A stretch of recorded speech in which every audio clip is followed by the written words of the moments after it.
Welcome everyone, men and women who are with us.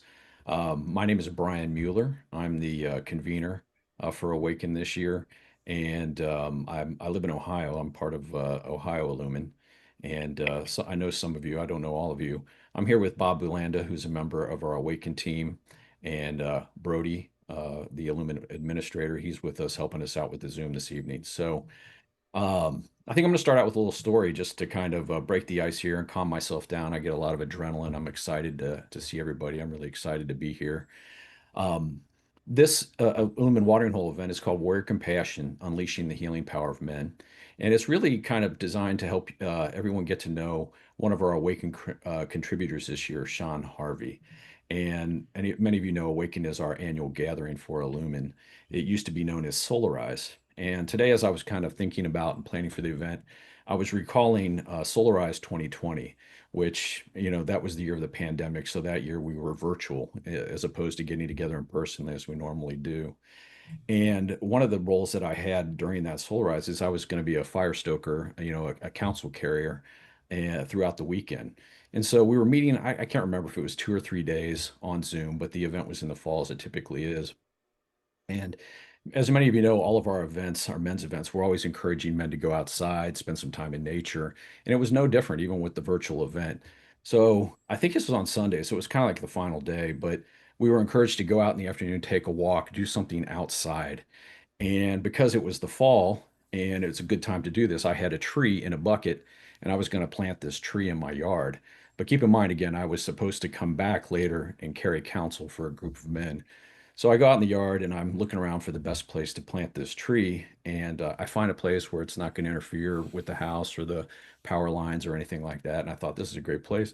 So I start digging a hole and I dig right through my internet connection. So I cut the wire from my internet connection and that ended my participation in Solarize that year. I wasn't able to get back and carry counsel. Fortunately, I was able to call one of our brothers who was able to step in for me. Um, but so I always have this sort of panic sometimes when we do a virtual event. I just want to make sure the internet connection's good. I haven't done anything silly and that everything works out throughout the event. But anyway, I'm here. So glad to see you guys. And let me just go ahead and start with the welcome. Um, so we say, welcome, brothers and friends, to this Illumin Watering Hole conversation. We are grateful you've chosen to be here tonight as we explore the healing power of the sacred masculine. Illumin exists to support men on their spiritual journeys by creating communities of men committed to inner work, deep listening, and grounded presence. We carry forward the lineage of men's work inspired by Richard Rohr, rooted in Christian wisdom traditions while welcoming men of all backgrounds and paths. Our gatherings are about transformation, helping men connect with their true selves and live lives of service, compassion, and love. Tonight's Watering Hole is part of the work, and we are honored to welcome Sean Harvey, author of Warrior Compassion, Unleashing the Healing Power of Men. So, welcome, Sean. And I want to say a quick note of thank you to the men of the Virtual Council Guiding Circle who created this platform. They've given the keys to me and Bob this evening, and I promise you guys we'll be careful with the vehicle here. We'll make sure. So these are men you know: Anthony Montecchio, Bill Brennan, Bill Kolendicki, and many others. So thank them for creating this platform. So Bob, let me invite you in here to, you're going to add something to the chat at this point. Yeah, want to say welcome, everyone. Um, Now, Sean could correct me on this, but he might be open to you raising your hand during the talk. He's kind of open to things like that, but he can correct that. I'm going to welcome you to put your name and where you hail from and a few questions. We'd like you to start thinking about your questions for the discussion at the end, or to put your phone number in if you would like to talk to anybody about it, if you want to invite people to talk to you. We think this is very rich and very needed for Illumin, so we really hope you'll pick up on that. So I'll put the questions in now, along with you're invited to say where you're from and who you are. The questions are now in the chat. Okay. Thank you, Bob. So let's go ahead and open with one of the poems. For those of you that may have already picked up Sean's book, Warrior Compassion, you'll know that the different parts of the book open with are opened with a prayer or a poem. And so we're going to be using a poem to open our conversation this evening with Sean, and then one to close as well. So please, Bob. Okay. Lost in the wilderness, a prayer for wounded warriors of the world. Lost are thee who roam aimlessly. Lost are thee who have lost everything. Lost are thee who yearn for belonging. Lost are thee who have fallen to your knees. Divine Spirit, we ask you to watch over the souls of these men. Please shine your light through the wilderness to illuminate a new path. Bring them comfort as they march forward, one step at a time. Introduce their angels along the path so they can find deep roots. Awaken their spirits to form a sacred compass. Give them hope in their darkest hours and the courage to persevere. When they are hopeless, send them a lifeline. When they are lonely, send them a friend. When they are hungry, send them a meal. When they are lost, send them your light. Thank you, Bob. Brody, if you could you now put up, successively the graphic with the cover of Warrior Compassion on it, and then also just the brief introduction of Sean. I'm gonna introduce Sean now as well. And so, brothers, I'm really excited to introduce Sean to you. Sean is someone who came to us. I think Dan Harris, the Illumin Board president, got to know him first and recommend him as a possible speaker for Awaken this year. And I'm very excited to have met Sean. In the course of our planning for the event, I learned that Sean is from Southwest Ohio, as I am as well. And not only that, but we're the exact same age. So there's a lot of common ground. I think I only live a couple miles from where Sean's mom lives now. So it's wonderful to bump into somebody unexpectedly that's from your same corner of the world. So let me tell you a little bit about Sean. He's the Chief Compassion Officer and founder of the Symphonia Institute for Global Compassionate Healing. His work draws on over 20 years of talent and organizational development consulting and a decade of college teaching at places like Cornell, New York University, and Brewer College. Sean has served as head of personal transformation and well-being at Eileen Fisher, and I had to look that up. Eileen Fisher is a very interesting company. I hope it comes into our conversation. It's a women's clothing company that's run primarily by women. And his passion is guiding individuals and communities through the path of healing, soul work, and compassionate leadership.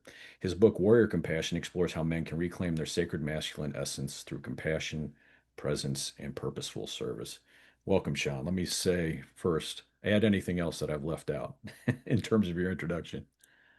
No, I think, yeah, I think you've covered the fundamentals, and thank you for having me. It's great to be here.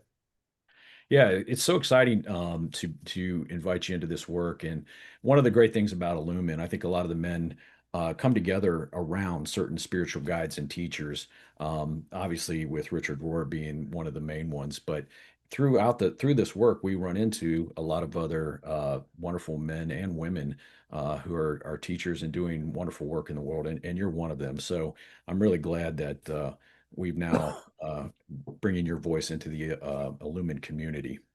Mm. Let me start out with a question about your book, and then kind of we'll circle back and talk a little bit about your formative years, I think. Mm. So, first, let me say, what is the premise of your book, Warrior Compassion, and what are your intentions in working with men?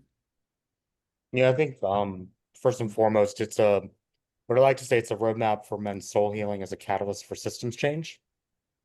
As I started doing this work, I'm an organization development practitioner by training. That's at my course. I'm a systems thinker, and so much of this work started. Um, Actually, when Eileen Fisher sent me to an artist commune in Canada for 5 months, and that's where I got the call to work with men. Um, after having left Wall Street to never have to work with men again. So I knew this was a spiritual calling. And so when I actually in some of my experiences, um, I remember being in one personal transformation experience at Eileen Fisher, and I heard that cliche, that saying, you can't love anyone else until you love yourself. Mm, And I literally just yelled, well, how the hell do you love yourself? Where's the roadmap? right. And this book was inspired really by that conversation of what is the roadmap for men to heal and to learn to love in a new way. And not just to love others, but how do we learn to love ourselves? Since that's really um, what inspired the book from the beginning, if I'm honest. Wow. Yeah, I mean that a lot of what you said there was resonant, especially for us in Illumin who we're kind of centered around the Ren's rites of passage, and we consider that a transformative spiritual experience and really sort of a pivotal point on the journey of healing, in a man's life. So let's go back to the beginning a little bit for you. You're from Southwest Ohio. You're from Miamisburg, which is a suburb of Dayton. Tell me a little bit about your early life. You talk a little bit about it in the book, but I think it's important to kind of understand sort of your formative years and experience, especially when it comes to male role models. Yeah. So, in the introduction of my book, I talk about my relationship with my father and the journey we went through.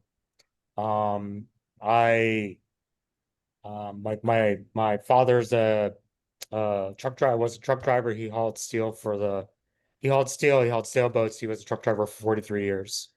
And so I often joke that I learned about masculinity in truck stops when he took me on the road at 4 years old. Um, and so, and I was a, you know, I was a, I've talked about this earlier today. I was a kid who, had 7 calics, had a high-pitched voice. People couldn't tell if I was a boy or a girl. And I, really grappled with gender from an early age. Came out when I was, 15.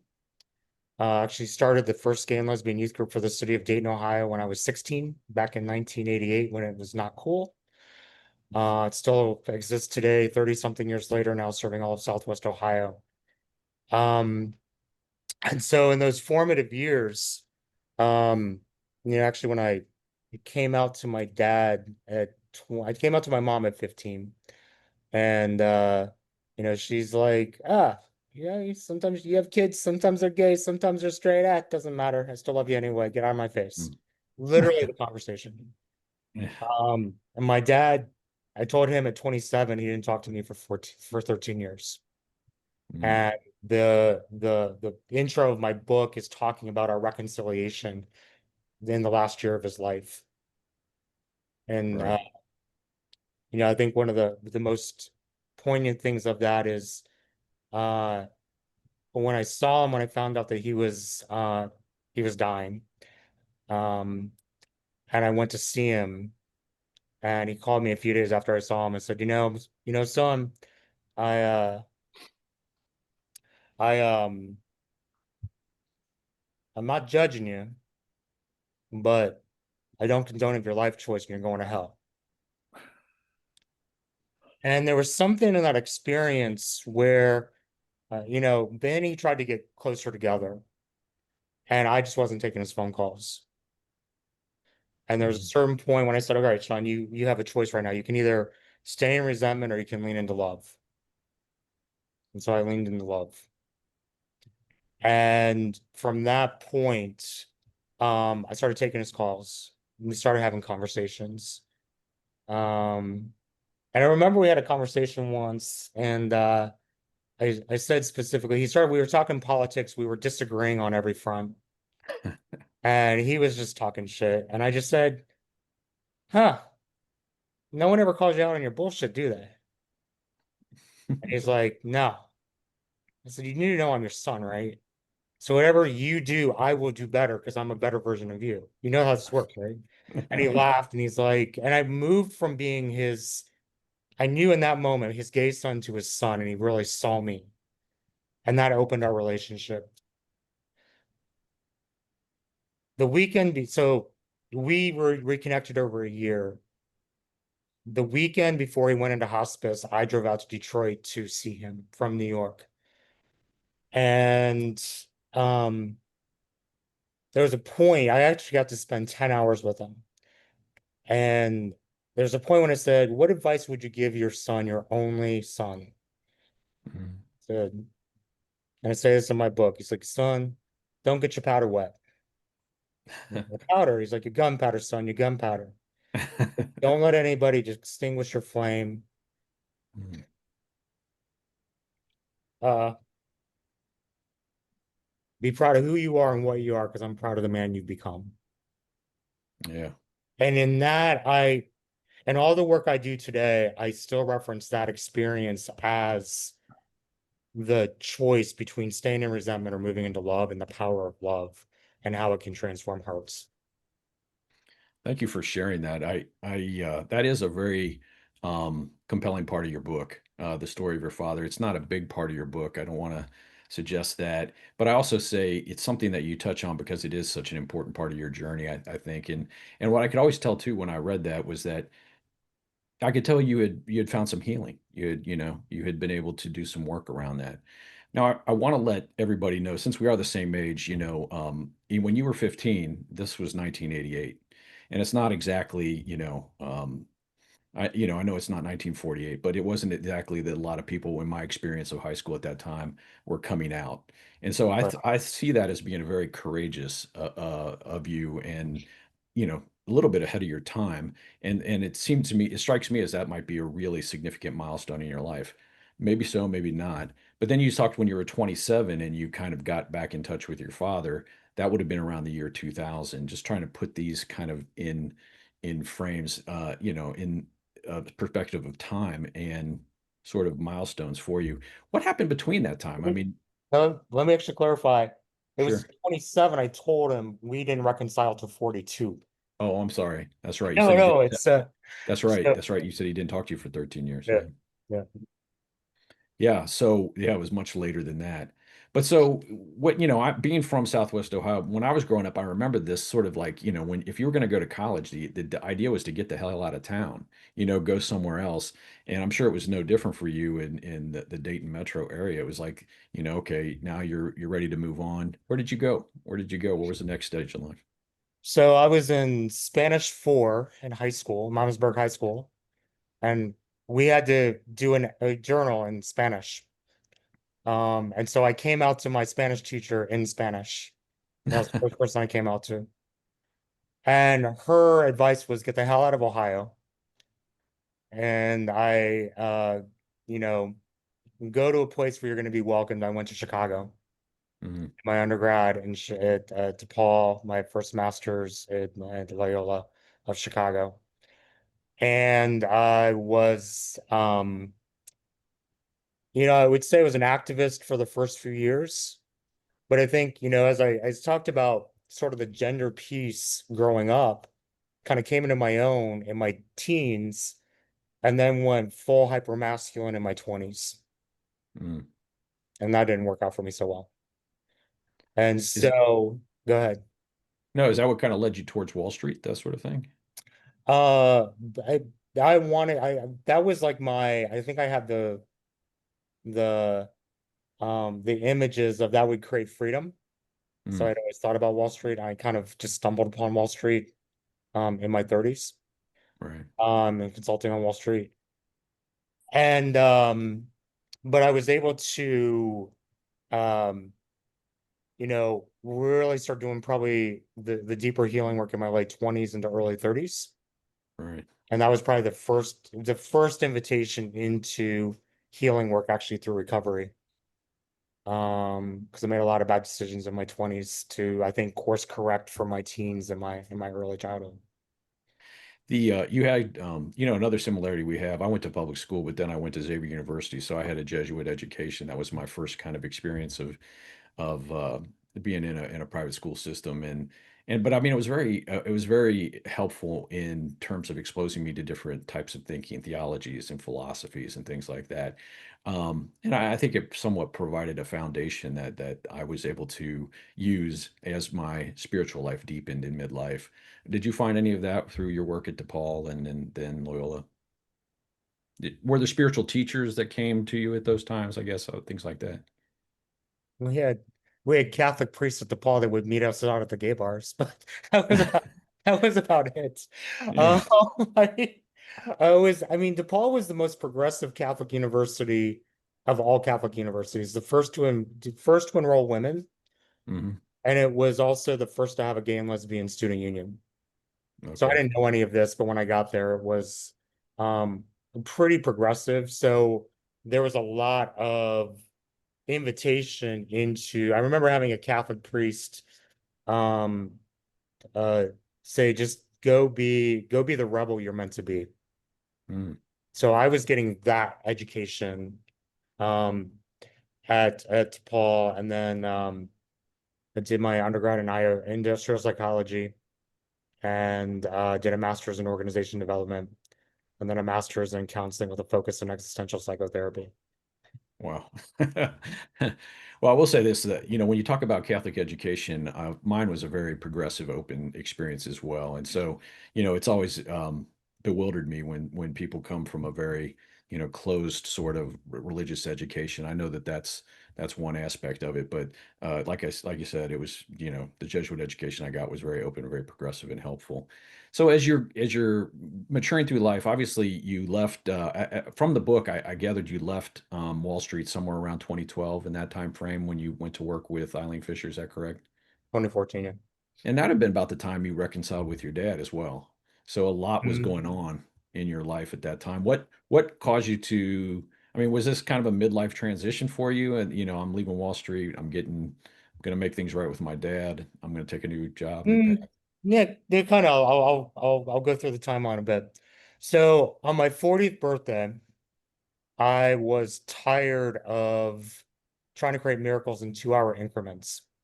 Mm, And I was ahead of a consulting division focused on Wall Street clients, overseeing 150 consultants worldwide. I went to my CEO's office on my 40th birthday and said, I've lost my heart and my soul in the job, and I resigned as my birthday present. mm, Within 2 weeks, the opportunity at Eileen Fisher came along, and it was, they were just doing cool stuff. I'm like, this is not like any other organization I'd ever heard. And I applied, went on an 8 month interview, uh, got the job. On my first day, my two bosses sat me down and said, so Sean, we want to acknowledge that you have proven yourself in the interview process. We now want you to stop proving yourself and learn how to be who you actually are. When you interviewed with us, you showed us your heart and you showed us your polish. We hired you for your heart and we want to see less of your polish. mm. Now, first of all, how many companies say that? And how many times do they say that to men? Right. And I took this as a sign of permission. So one of them put it in perspective with my dad. It's probably 2 years later, 2 to 3 years later at Eileen Fisher that I found out about my dad. Mhm. And I was like, I'm not gonna go. And it was actually my bosses at Eileen Fisher that said, if you don't go, you're gonna regret this till the day you die. We are insisting that you go. So Mm. there was a lot of influence from Eileen Fisher to um really just coming to myself, and they knew it would be part of my healing, and they knew it would be powerful in our reconciliation.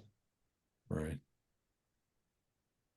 Yeah, I think a lot of the guys that come into Illumin and stay in Illumin and do organizing and work within Illumin are very much attracted to this idea that this is not business as usual. When we have Zoom calls and things like that, we traditionally start with some sort of centering practice. We try to do a lot of work in council. We look for to make decisions through consensus and those sorts of things. So things that we're not used to in the business world. And when you talked about the last time we talked about Eileen Fisher, I think in your book you say it's like 83% women led, Mhm. women run. Actually, it reminded me when I was in junior in high school, I was in an English class with one other guy and like 20 girls. And then midway through the year, he switched to another school. So it was just me and all these girls in this class. And I felt overwhelmed. I probably never listened better than I did in that class that year. I just kept my mouth shut. And it was interesting experience, but you were in an organization that was predominantly women. And I think you said something too about they told you to lead with your intuition. I'm like, wow, I don't think I've ever heard that in the business world. So as a practice, every meeting started with meditation. Every Mhm. conference room where we would meet had a Tibetan singing bowl in it. And every meeting would start with meditation, then a personal check-in, a professional check-in, 45 minutes for work, and then time for a checkout. Mhm. So it was just standard practice in the organization. I wrote an article, co-authored an article for the Journal of Management, Spirituality, and Religion on nurturing the soul of the company at Eileen Fisher. And we asked employees, what is the soul of this company? And they said, what's Eileen? And to the point you were just what you were referencing, she values the deep intuitive knowing more than empirically based data. Mhm. Built a company on intuition into a $500 million company annually. Yeah, I mean, it's just interesting for me to hear that because and they're a for-profit company. I mean, this is not, some sort of nonprofit or public benefit corporation. This is Right. yeah, a for-profit company. And so it sounded like to me from your book that the experience at Eileen Fisher exposed you to so many different healing modalities and like new experiences. You obviously traveled a lot. Can you talk a little bit about that? I mean, it's just amazing because your book has so many of them in it. Yeah. So we had Akashic record readers for employees. So you could I would do a quarterly Akashic reading. Medical intuitives, astrologers, acupuncturists, massage therapists. So they really believed in well-being before it was really kind of a trend in other organizations. Mhm. Um, and they sent me to the artist commune to learn how to incorporate the arts into creative facilitation for 5 months, 5 weekends over 5 months in Canada. That's where I got the call to work with men. And really kind of looking at, you know, which that experience, because I left Wall Street to not have to work with men again, knew that this was a spiritual calling. And if we were going to do the deep work with men, it had to be at the soul level. So that's what led me to seminary to become an interfaith minister. Yeah. Well, in your book, you mentioned some of the things that are really popular in Lumen, things like the Enneagram, for Mhm. instance. Um, and there are many other modalities here. At the moment, I'm drawing a blank on some of the things. I teach a writing retreat every year with another man, Tom Sparrow, and found writing to be very therapeutic. That's kind of an art, form of art, sort of soul conversation is what I consider that. But so you go on this 5-month artist commune and you get this calling to work with men. I mean, was there any doubt or I mean, I think a lot of, Michael Meade, the storyteller talks about the soul, the calling keeps calling, your calling keeps calling over and over again. And I get the sense, from a lot of the stories about the journey and stuff, is that we don't listen to the calling at first. We refuse it, we resist it. I mean, it sounded like you had a pretty good gig, pretty sweet gig at Eileen Fisher. I mean, or was it just time, or you heard this loud and clear and like, yeah. So a couple things. When I got the call, it was during a visualization, and it was sort of this in the visualization, seeing in my own life all the ways I've been uniquely designed to be able to do this work with men. And it was sort of unequivocal. It was just like, this is the call. And then of course I fought it. I'm like, I don't want to do that. As one does, and as I am known to do many times. And so as I was uh but I think when it's a soul call, it's just Mhm. gonna keep knocking until you open the door. Right. So many times on this journey, when I have walked off the path for something easier, it's reminded me and brought me back on the path. So I don't think it's possible for me to not do this work. And what Right. I've seen is, and when I try, my life gets exponentially harder until I get back on the path. So what was the first step in following that calling? One, naming it. Mm, And I was at Eileen Fisher, so I started talking to men in the organization. Now I become the head of personal transformation for the company. So back to the point, we were taking all employees through Enneagram, ego relaxation, somatic work, spiritual mindfulness work, um, uh, unmet needs, shadow work. So all employees were getting this because Eileen was going on her journeys and believed that when you can train for productivity, but if you focus on the human being a better human, mm, they're going to perform better. So let's focus on their well-being and coming into their full integration, and then they're going to perform the ways that are going to really be in the best interest of the organization. So that was her philosophy. So I would be in these meetings with, I was in a mindfulness council with like Boeing, IBM, GE, and all these Fortune 200, 250 companies. And I would talk about what we're doing at Eileen Fisher, and I'm like, they're like, well, what are the metrics? How do we sell this? How do we position it? And I'm like, mm. Eileen just said, do it. So I'm just doing what I've been told. And so it's an interesting, and so we really kind of became the kind of model for other for-profit public entities on what personal transformation could look like in organizations. For myself in the journey, having left the artist commune, the first thing was I just started talking to men in the company and saying, hey, yo, I'm changing, you changing? And they would say, yeah, my my wife, it always started with my wife or my girlfriend. So my Mhm. wife said I'm more patient, I listen differently, I stopped needing to be right all the time. I started to be more curious. I I started to have more access to my emotions. I was expressing differently. I tapped into my creativity differently. I was solving problems differently. But every guy would say, but I feel more comfortable in my own skin. Mm. And I would just say, we have to bottle this up, take it out into the world for more than the 200 men in this company to experience. Right. Yeah, I mean, that reminded me of the part of your book. You talk a lot about, not a lot, but you actually have a nice graphic too, where you put up the divine masculine and the divine feminine and those qualities. And Mm. um, obviously, it seems like those divine feminine qualities were valued and somewhat contagious at Eileen Fisher.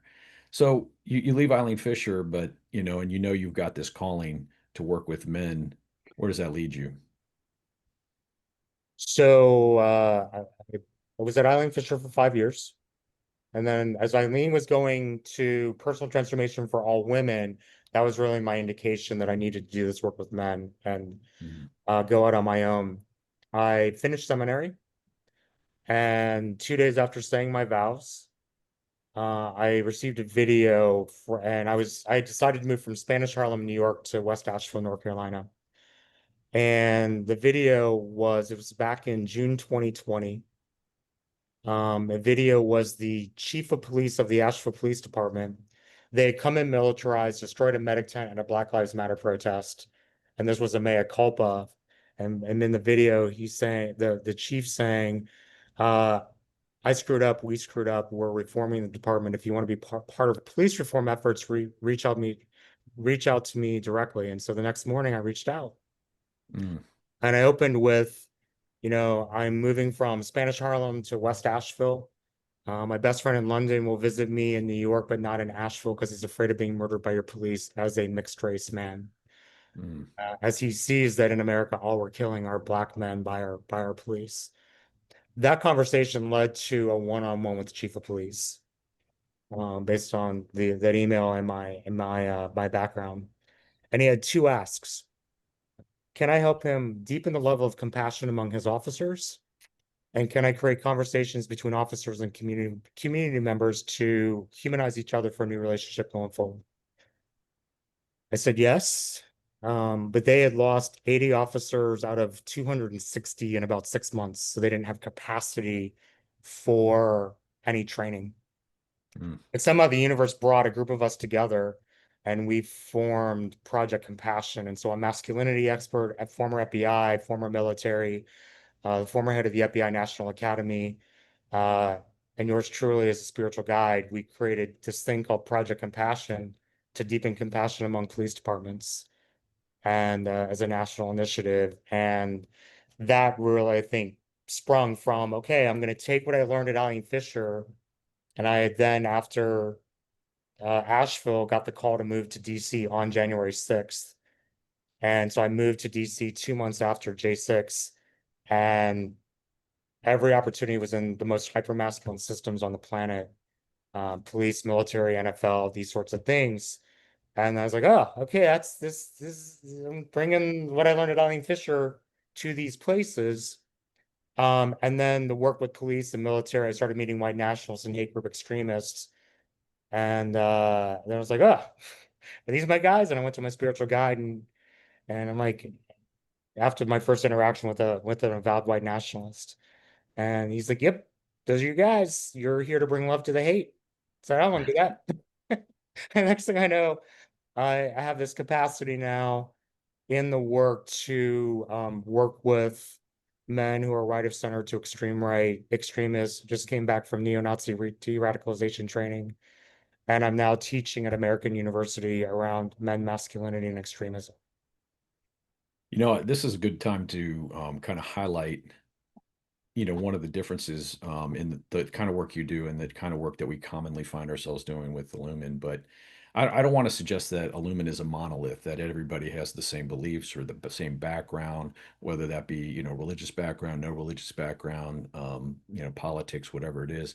But in Illumin, we definitely don't deal with sort of right of center extremist type of systems, too much. I guess we all live in, I always say that the Illumin work doesn't exist in a vacuum. So we're obviously operating in this culture and in this space and in this time, and Right. and so that impacts our work. But you actually work with populations uh, that we don't often, law enforcement, like you said, hate groups, NFL, hypermasculine organizations, systems, men. We named the event this year Awaken, Igniting the Fire of Our Sacred Masculine. And of course, inviting you to be one of our keynote speakers and your book being called Warrior Compassion, that brought up a lot of conversation about the warrior archetype. Mhm. And, as our team has gone through the planning process, we also wanted to say, well, we want to talk about the warrior archetype. We want to talk about becoming a compassionate warrior. But we don't want to neglect the other archetypes. We want to deal with the whole person. So I don't want to suggest that you only deal with the warrior archetype, but your book is called Warrior Compassion.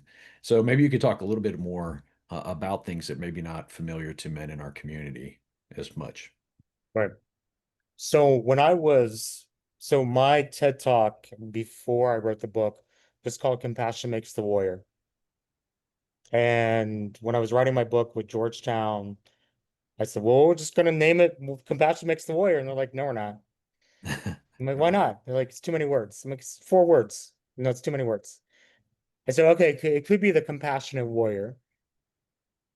And the editor at Georgetown was like, or it could be warrior compassion. And then I buy it. So I had to really sit with that for a second of what are we really talking about? Compassionate warrior is an identity that some of us will claim, but Mhm. not everyone. But warrior compassion is an energy within that if we are courageous enough to look within, we can get to a depth of compassion within ourselves that makes loving ourselves and others beyond imagine. And it's something that we all have access to if we're courageous enough to look within. And so that really is the premise of this idea. And I've always been someone who brings juxtaposed ideas together for conversation. So warrior compassion is not necessarily an identity that we claim, but it could be an energy that we have access to. And that is actually what opens the door, I think, to the healing power that we as men have and that we can unleash into the world. And that's really kind of the gist of you asked like some of the intention early on, that's what I'd say when you even look at the title. But I think the idea then is, if we want to look at all four of the archetypes, if we can come in and heal the wounds that keep us that prevent us from actually accessing the parts we reject, Right. then we can start to be able to be the manifestation and be able to have agility to be consciously connected to those to the different archetypes, but also the courage it takes to stand up for what we believe in.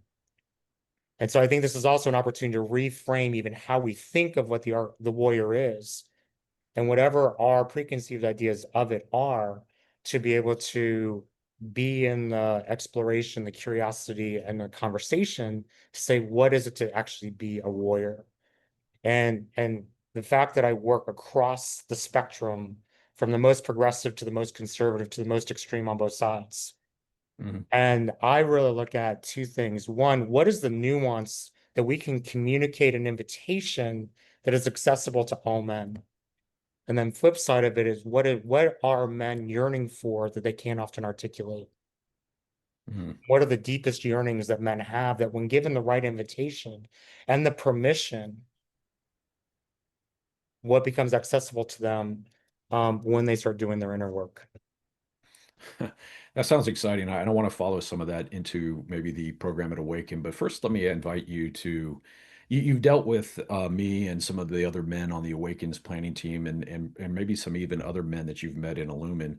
I want to invite you to we've talked a little bit about our experience in Illumin and how we feel as an organization somewhat. And again, I don't want to speak in universals, but I think this is largely true. We've suppressed the warrior archetype. A lot of us feel conflict averse. We try to tamp it down. We're afraid of that warrior energy. I don't think there would be a man that doesn't like the sound of warrior compassion or becoming a compassionate warrior and really operating from that archetype in a loving, positive way. But Right. I think a lot of us are afraid of that energy, and I just want to see what you might say to us as an organization or what your experience with Illumina has been thus far. I would say, I think what I would say in terms of engaging, if we're building bridges, how do you engage the person that is most different from you? And I often say through open-hearted, non-judgmental curiosity. Mhm. If we put that up to as a mirror to what am I afraid of when I think about my own warrior energy, about my own what's under the surface or what's in the shadows of my own truth and my own reality. If I can put that mirror up of non-judgmental, open-hearted curiosity to myself, because I think so much of this is about the curiosity that we have versus the judgment that we hold. Mhm. And so if Yeah. we could really embrace ourselves from that place of curiosity, especially when we get activated, triggered, shut down, or act out, because something is creating a reaction within us. What's that about? All right.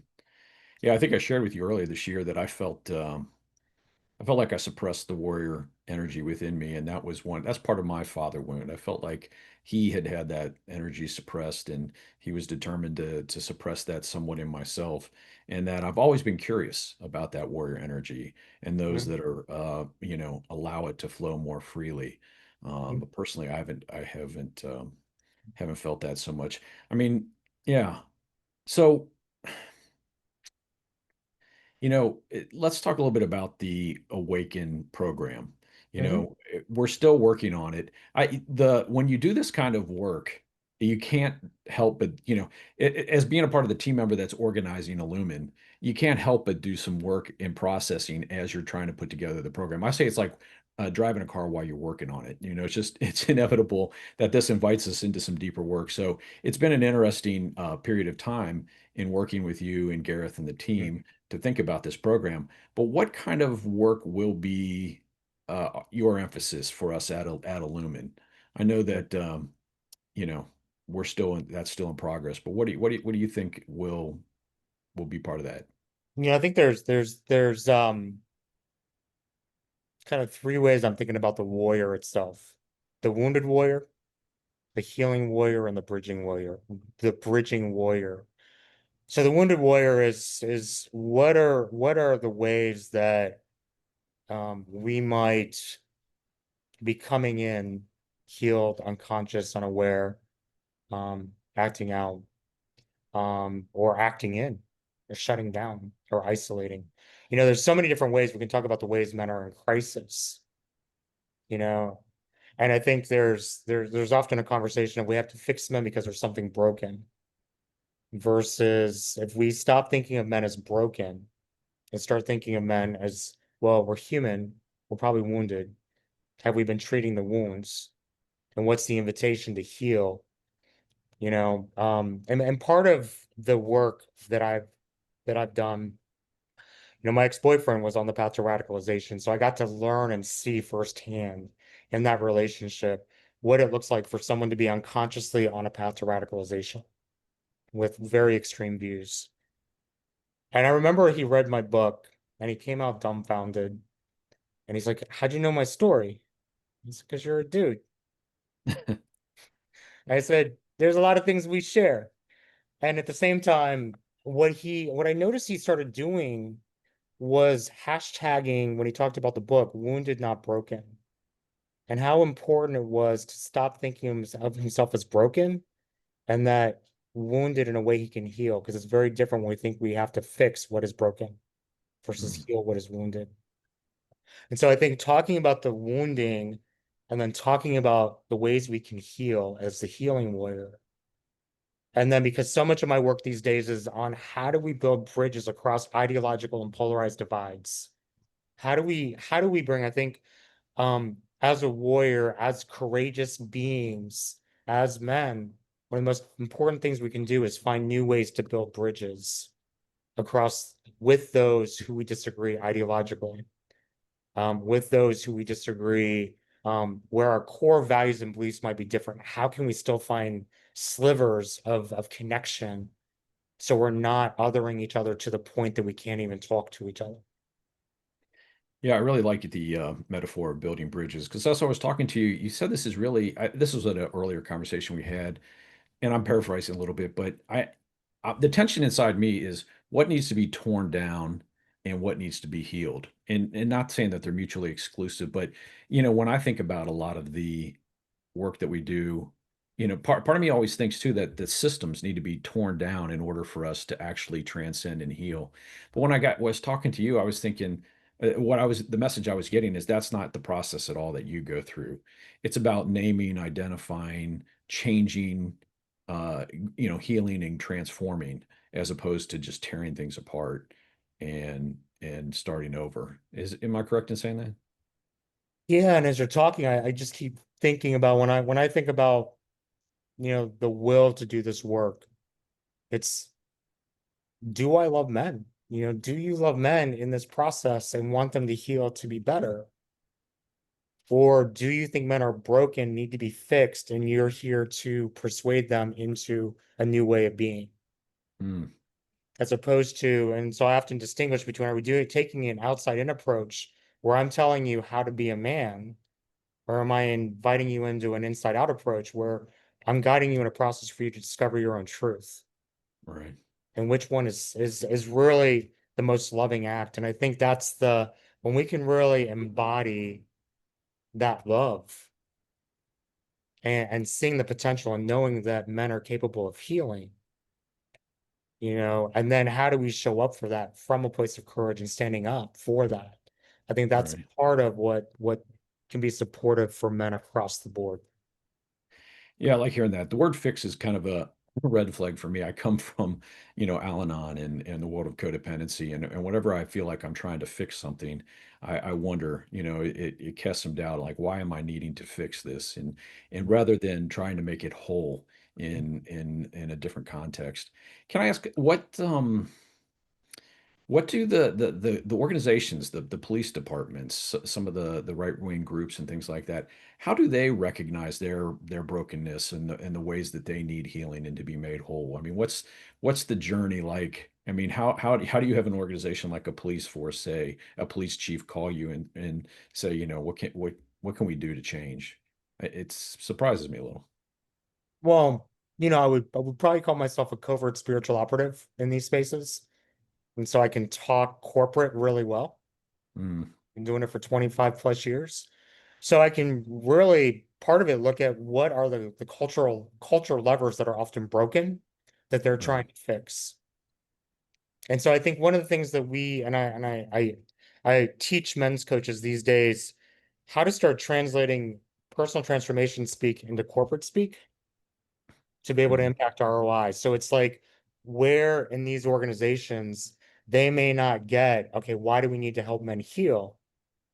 But we might want to engage men differently if we want to have better healthcare costs, if we want to have more aligned cultural perspective so that those who are going to support culture change versus be resistors, those who can lead effectively, those leaders who can hold emotional intelligence. There's a lot of ways to translate in an organizational system. And I often say this is about, understanding dude psychology, understanding individual transformation and healing, understanding group process and organization, and understanding organizational systems design and change to be able to really go into the systems to be able to create effect that is different than if we're doing processes out in the public arena for men to be able to heal, but it's connecting the dots in a different way. And this is how you get buy-in from organizations, it sounds like. And then obviously when you're working with groups, you're doing a lot more kind of individual type of work.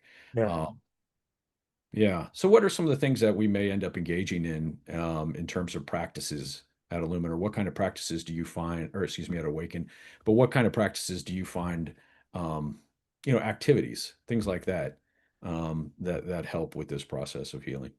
I'm not gonna give all of it away. I don't want you to give it all away, but I But would like to tease a little but I bit of it. think, I think that, something that, I went to the artist commune because on some level I knew I wanted to work with men or adults, and I knew most adults were just kids in big bodies. And what if we could actually engage creativity, play, the arts, humor as door openers, right? And so, and a storytelling is a big part of it. And we're going to be talking about storytelling a fair amount, I think, in our weekend together. But I remember our first project with Project Compassion was with corrections officers at Cook County Jail. Right. And so in the first 15 minutes, it was just pretty much everyone sitting, shoulders crossed. Mhm. And I said, guys, we got to start with storytelling. Like that we got to do. And my gut said it.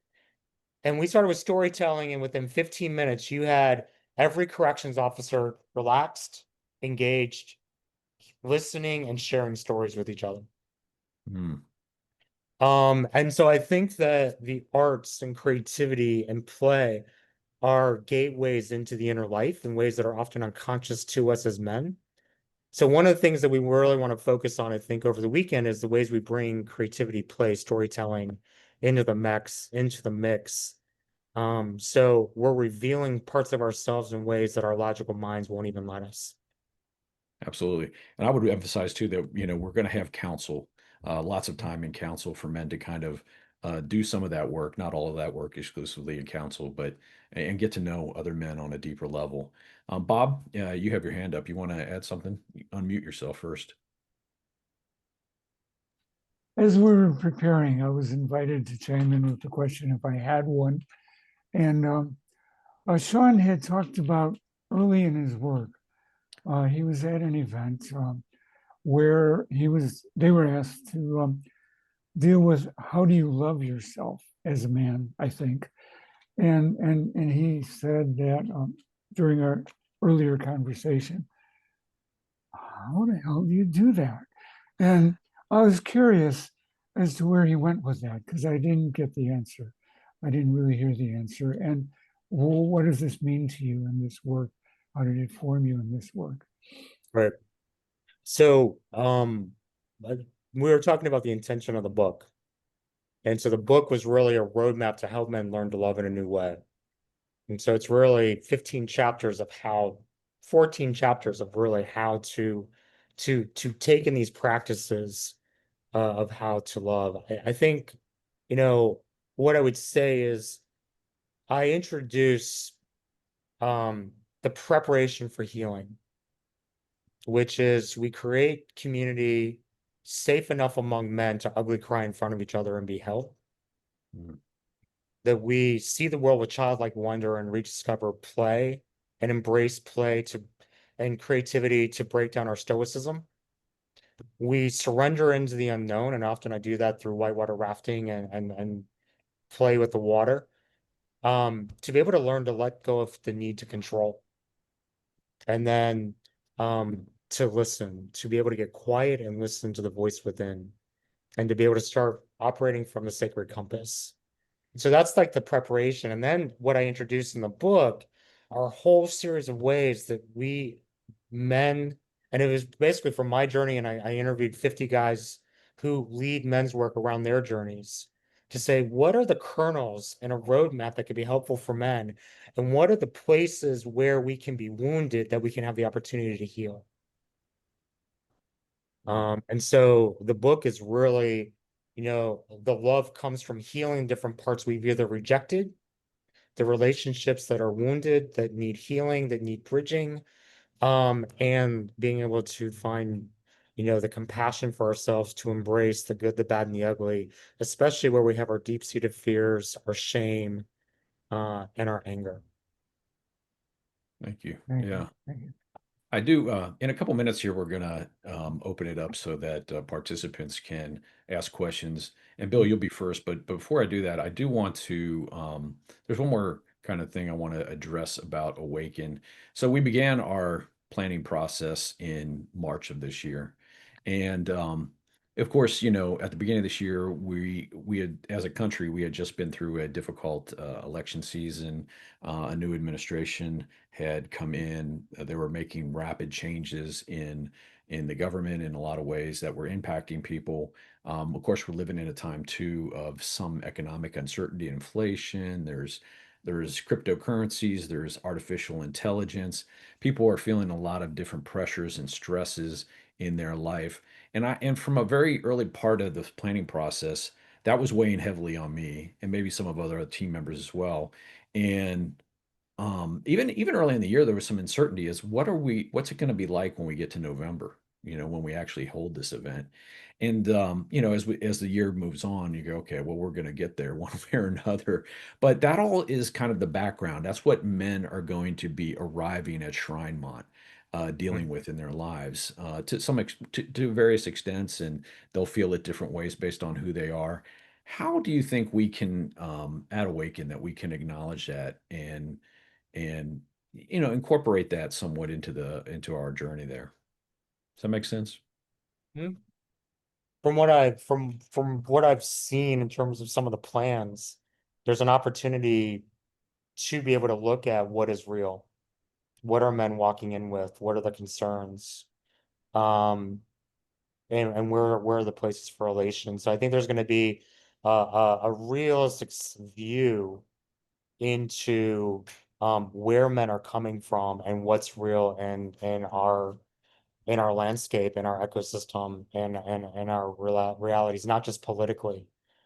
Um, and to be able to have that as part of the container and experience, so it's in the backdrop, it's in the it's connected, it's conscious, and at the same time that we don't get beholden to it, and then we can still be able to go within ourselves to say, how can I still be an agent of change? How can I still step up in the ways of the light that I want to show up?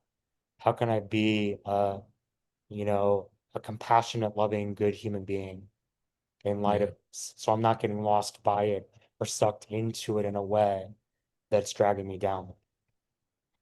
Yeah, I appreciate that. I sometimes feel so overwhelmed by things. It's hard to see the forest through the trees, so to speak. But getting grounded, I think, is going to be an important part of our work at Awaken this fall.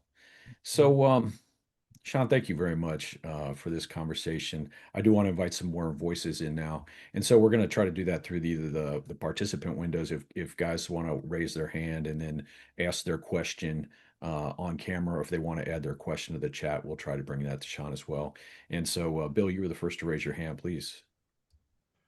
Sean, I want to just say amen. I wanted to get Pentecostal and scream amen to so much you were saying. Um, Especially though we're whole, we don't need to be fixed, but a wounded person is not broken, they're wounded. And your take on things is so right on, and I really appreciate it. I'm in a very progressive parish, and I live in Florida.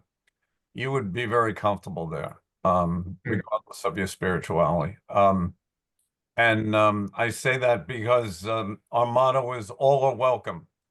And all means all. Hmm.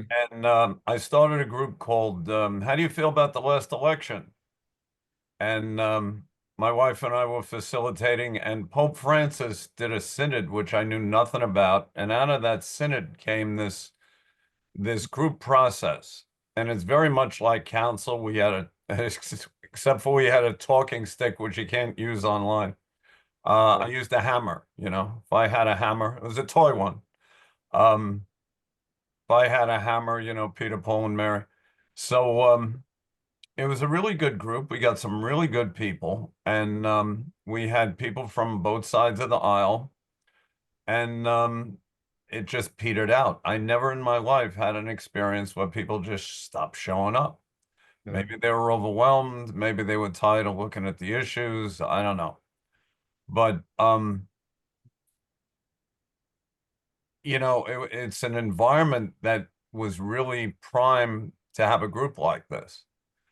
And I'm wondering if in your book or how you do it, but is there any way we can learn from your experience of being able to talk to the other side? Because I really believe when I say the other side, I don't think there are any others, but I mean people that think differently from us.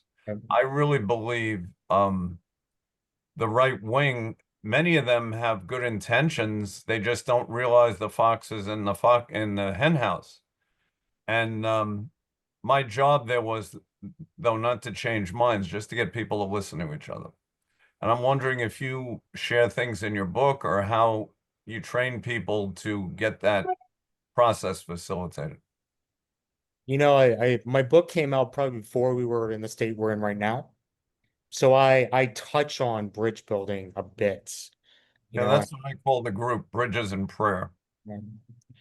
but what I would say is, and from what I've learned from even my experiences with Braver Angels and some other places of trying to bring folks together across the aisle. Um, and one of the things that I've done is created groups where we go out in nature. I've created experiences where we do things together and we're not always talking about the issues. And we're seeing the humanity in each other by just being, breaking bread, connecting. I think one of the things that can be challenging is when we are trying to go and say, let's make sense of where we disagree and how we come to agreement. And then we're just making it, our connection is just based on those issues and not the full humanity that we are. And I think when we can come together and actually see each other beyond the issues, you know, I mean, even with my ex, it was like, he loved his country, he loved his kids, he loved his dog. You know, I saw what he loved. I saw his humanity, even if I didn't agree with his points of view, and I could see him beyond just the views. And then it makes it easier when we come to the conversations around the views to be able to have some of those discussions because we see each other on a deeper level. Not just, and I also think people get tired of either being on Zoom or just in circle all the time. So what are some ways we can break and create new spaces to do different things? And I find that that actually creates also a different momentum for people to keep coming back to the conversation because they find it interesting or the experience. Thank you. Thanks, Bill. Matt, you have your hand up. Good to see you, brother. Hey, Brian, you too. Hey, Sean, thank you so much. I didn't know what to expect with this meeting, and it's been better than whatever I could have imagined. So thank you. Question for you I had was, you know, when you're talking about some of your background and some of the things that you've done, is that you do a lot of this work, especially with extreme groups or whatever, but Right. from something of a professional environment, right? So presumably you're being asked to be there, or maybe the organization they're a part of is making them sit in, like with the correction officers and so forth. But I guess as a layperson who just interacts with some people kind of like that in my daily life, you know, you go to the weekly picnic in the park at your town, you know, and people are Right. doing or saying hateful things, or a coworker drops some kind of conspiracy theory laden assumption about whatever. And I'm all for, I don't want to try to win them to my point of view because that implies that I'm right. But what do you recommend to the layperson who's not sitting in a organizational setting where you're teaching and speaking with a slide deck and you're just bumping into some guy at the cafeteria and you want to be a force for good in those 30 seconds before you move on? I've Right. found a lot of times these guys will lash out, or they'll start mocking, or they'll start picking on you. And as Brian intimated, I'm one of those types. It's just like when that stuff happens, I'm just like, all right, dude, I'm out. And so, what are your recommendations for little micro Yeah. encounters that you have in a non-professional setting? Yeah. So, well, first of all, I never have PowerPoint. I never do slides. So, Okay. but because of what I do, it's not always in the organizational setting. It can also be on the street, or people just Mm. find me and we have these conversations, or I just find myself in these conversations as, to your point, a layperson. The first thing I find is, um, I'd probably say there's three things I do that I can just say like quickly that might be helpful. One, I take in what they're so first thing I do is when I know I'm about to go into a conversation or it comes up, I put my values and beliefs in my back pocket so I don't lose them. But I'm like, what's most important in this conversation right now? What does this guy in front of me need? And often it's to be heard, to be seen, or to be validated that he's actually there, because often what is expected is we're going to have the fight, we're going to have the disagreement, I'm going to push back.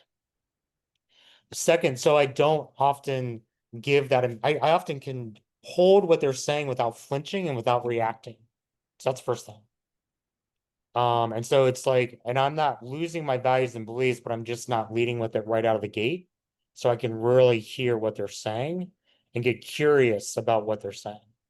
The second is I call it the pivot, which is, I was working with this guy who wanted to be the face of the white power movement.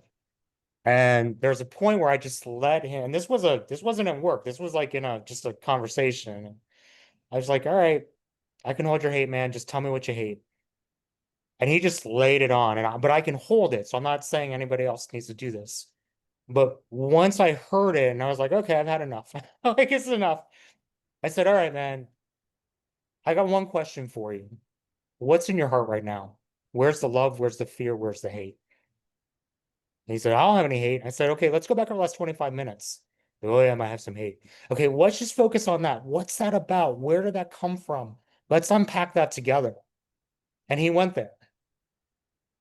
And so I think it's part of it is being disarming and not being what they expect. I think part of it is being able to say, all right, I have compassion because I know this is coming from some other place, which is often deep-seated fear, faulty teaching, toxic conditioning, untouched grief, unhealed trauma, or unresolved grievance. And getting curious about what's underneath the stuff that I'm seeing that's at the surface. And sometimes what I'll do is I'll also do the yeah and, which is they tell me their view. I'm like, okay, I can kind of see that. Now let me add another layer to it. And then I'm just adding my perspective without wronging their perspective. And then I often get, especially with one of the guys on my team who's um, former FBI national at the National FBI National Academy. Often we get into these headbutting disagreements, and then like, and he's like, "Oh yeah, I hadn't thought about it that way." And it's like the ways we can not diffuse but just disarm. And I think part of that is the more grounded we can become with ideological difference.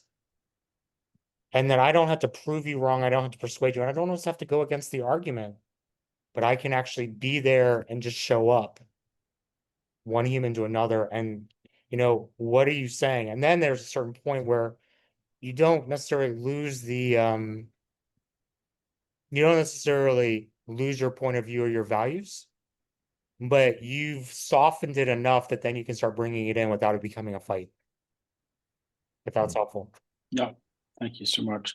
I've often Thank said the you. problem's rarely the problem. It's always a symptom of the problem. And it's kind of Mhm. what you were saying there. So thank you. Thank you, Scott. You have your hand up. Hey, I just pulled over so I could ask this question.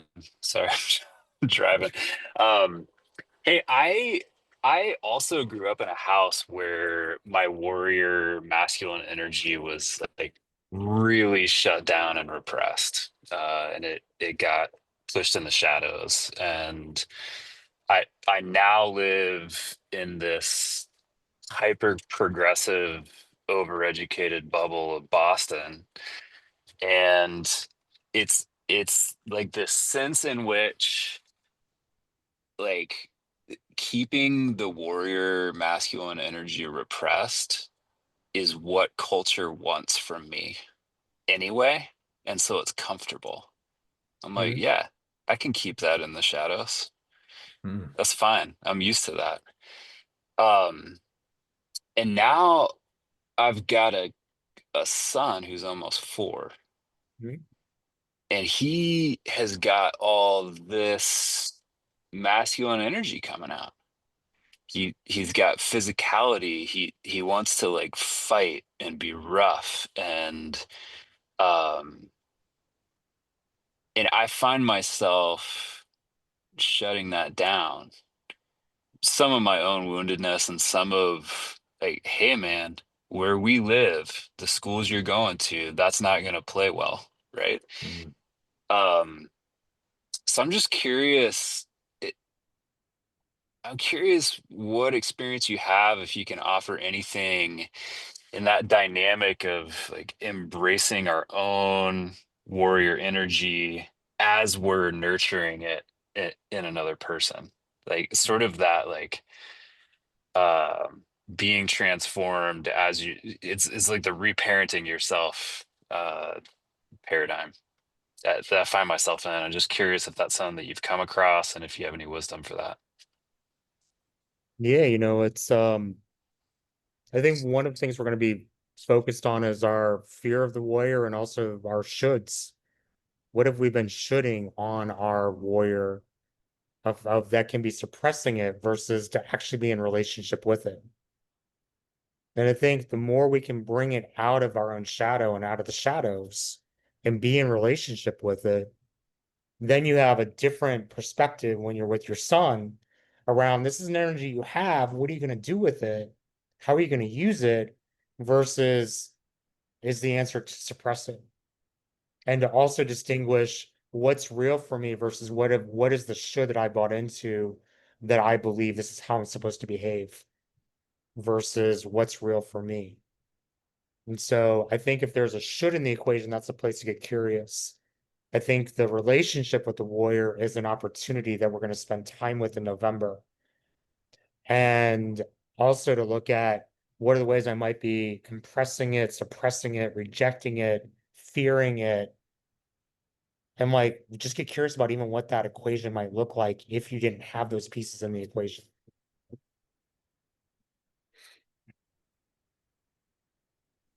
Thanks so much. Appreciate it. I'm really trying to figure out how to get there in November. Look forward to it. We love having Scott. Yeah. Sean, Scott's question makes me think of, again, we talked at the beginning of our conversation about specifically your father wound, although it's kind of a universal thing for all of us men. We have that wound, and that's a big part, I think, of the men's work. But I see this as being, Scott seemed to be saying to me, he's got this wounding from his family and his experience, perhaps his father too, that the suppression of the warrior is part of that, and he doesn't know how whether we're going to pass along our wounding. Father Richard Rohr famously said that if you don't transform your pain, you will transmit it. Mhm. And that's the concern, I think, and we see that pattern in our lives. For me, and I mean for Scott, that I had my warrior suppressed, and so there I'm doing it with my son or somebody else, that sort of thing. Can you speak a little bit to that? Well, I mean, the parent, like I think probably the third wound I talk about in the book, besides our either religious or spiritual trauma or wounding, is the parental wounding. And what are the messages and where are the wounds coming from, both the mother and the father? And Mm. if there's other family members. But I think to transform that, what are the actions that we can take from where we might have wounding from our parents. There's a number of different techniques we can use to be able to just even acknowledge the ways we might have been wounded. And then I think as we talk about what it means to be a man, what it means to be in touch with our masculine, what it means to be in our warrior energy, what it means to be in the different archetypes. You know, my guess is each one could be suppressed in different ways coming from our parents. Mm. One of the activities that I gave to a bunch of high school kids, boys, was something I called lessons from our fathers, letters to our dads. And lessons from our fathers were, what did you learn from your father about what it means to be a man? And then on the back, and writing a letter to your dad saying, and this is the man I'm becoming and I aspire to become. And what have I accepted from what the lessons, and what have I rejected from those lessons? And so I think part of it is also what am I conscious of, and what am I working on? What am I working through? And what do I want to carry forward? And what do I want to carry forward onto my kids? Mm. Yeah, thank you. John Fair, you have your hand up. Yeah, thank you. This is a wonderful topic. I really love the whole concept of the warrior archetype. When I talk about this archetype, I normally speak in terms of soldiers and warriors. A soldier does what he's told, and a warrior does what he loves, defends what he loves. And we've been talking a lot about becoming a warrior, a wounded warrior, at least in the conversation I'm hearing. That'd be interesting to hear from you or anybody in the group. What do they see, or what does a healthy warrior look like that we might aspire to? Mm.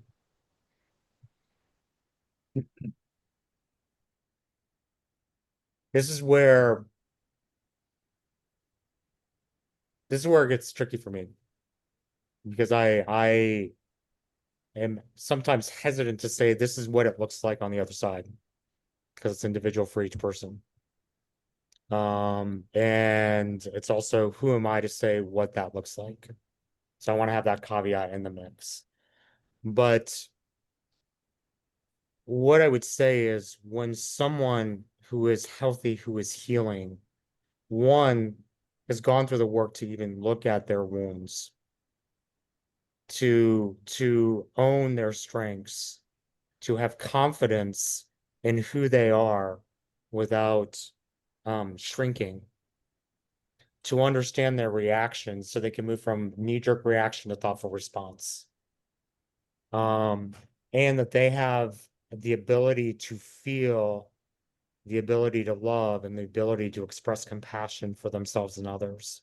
So they're relaxing the ego, reducing the judgment that they might have of themselves, which can then reduce the judgment they have of others.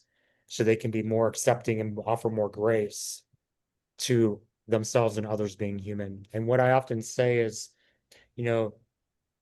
our job is to seek our truth under our protective layers, and then to seek to see the truth in someone else beneath their protective layers, and to accept both truths as true without making one better than the other. Thank you. I want to be that kind of warrior. Sean, I almost, as we're having this conversation, and Dave, I'll get to you real quickly. I've been fascinated by this YouTube channel called Vote Sport, and what it does is this channel it just shows biographies of boxers and fighters, and I'm really attracted to that. And I would say almost universally among all the fighters, they're sort of either they had a really good father, and that father figure actually mentored them in their fighting career, or they did not have a fighter figure and they got or father figure and they got into fighting perhaps because of that, but they may have found a father mentor or they were looking for that in their fighting career.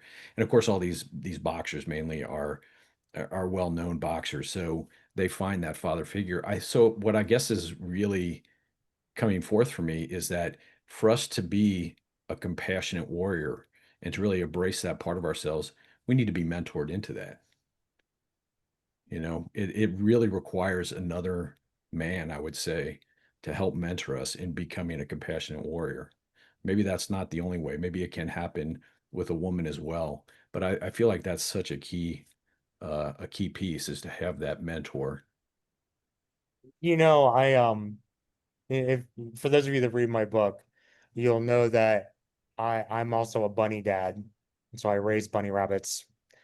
And I remember on Christmas Eve night, I was volunteering at the animal shelter, and I had 25 bunny rabbits in the shelter. And it's the quietest moment, quietest evening ever. But because they're prey animals, it's kind of like the same thing with like equine coaching and with horses. Because they're prey animals, the calmer that I become, the more animated the rabbit becomes because they feel safe. The more amped up I am, the more they shut down. And Mhm. it was one of my compassion teachers, I would say in the book. I would say that versus mentors, who are our teachers? Because I think it's, you know, it can be anything. It could be anyone.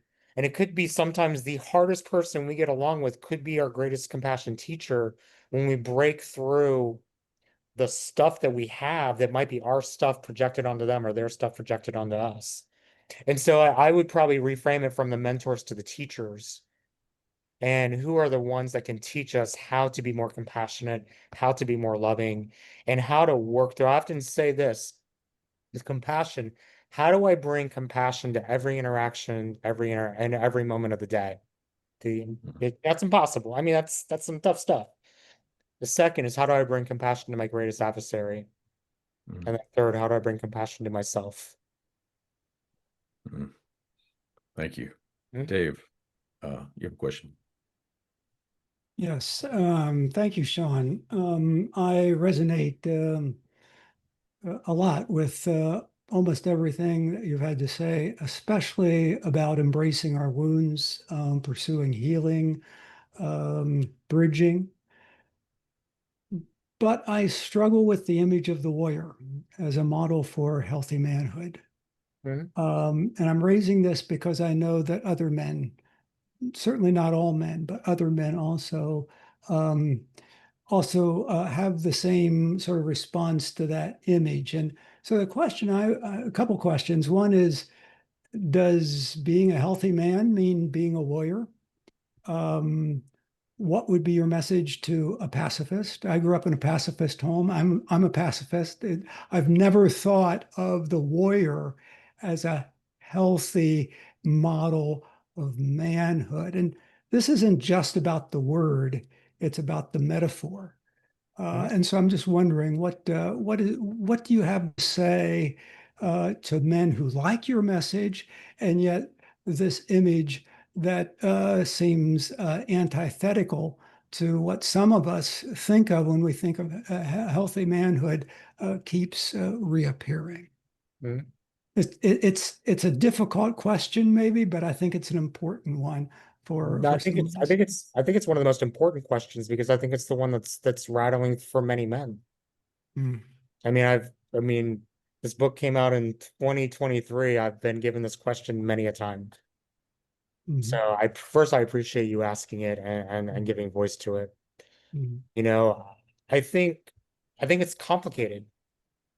I think we have ideas and as you said, the word and the metaphor. mhm, And what does this mean? And it's also an energy within us that are we tapping into it or not? I think some of it is we can get so caught up in the words, mhm, even what is masculinity, what is femininity, right? mhm, And it's like sometimes I just say, I'm not going to talk about either. I'm just going to talk about the energies. Are we in balance or are we out of balance? mhm, And so when it comes to the warrior energy, I think one, it's an opportunity in conversation and community to say, what do we even mean by this? And are there different ways to both look at the meaning of the word? What does it mean for us? And is it accessible to us? And are we in relationship? It might just be that this is a word or this is an archetype. And is this a relationship that I can be in or not? And is it part of me? Have I rejected it? Have I suppressed it? And are there other ways to be able to define it and understand it? And I think that's part of being able to talk about this in community. And we're going to spend time with that in November. For me, it's warrior is about less about what to be war fearing and more about what am I protecting? And, what do I stand for? Or what is the energy that can activate so I am in action protecting the rights of others? And so I think there's opportunities to be able to be in, I think, having the conversation of what does this even mean?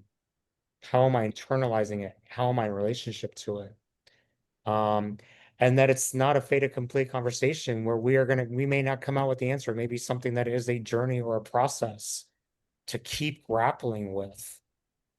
And I don't think the idea is that when you come out of November, the experience an event, that you have to embrace this fully, but can you be in contemplation about this and your own relationship to it? And can it spark and spur you further? Yeah, thank you, Sean. Brothers, it's about 25 past the hour, and so I really apologize if we didn't get to your question, if it was perhaps in the chat or you still have more. I do urge you all to come to Awaken, where we can continue this conversation with Sean and other men. And I would invite Sean now. Do you have any closing remarks or anything you'd like to add at this point? No, I'd like to say thank you for having me. You're going to share the final prayer in just a few moments. Yes. I would say open-hearted, non-judgmental curiosity now and going forward.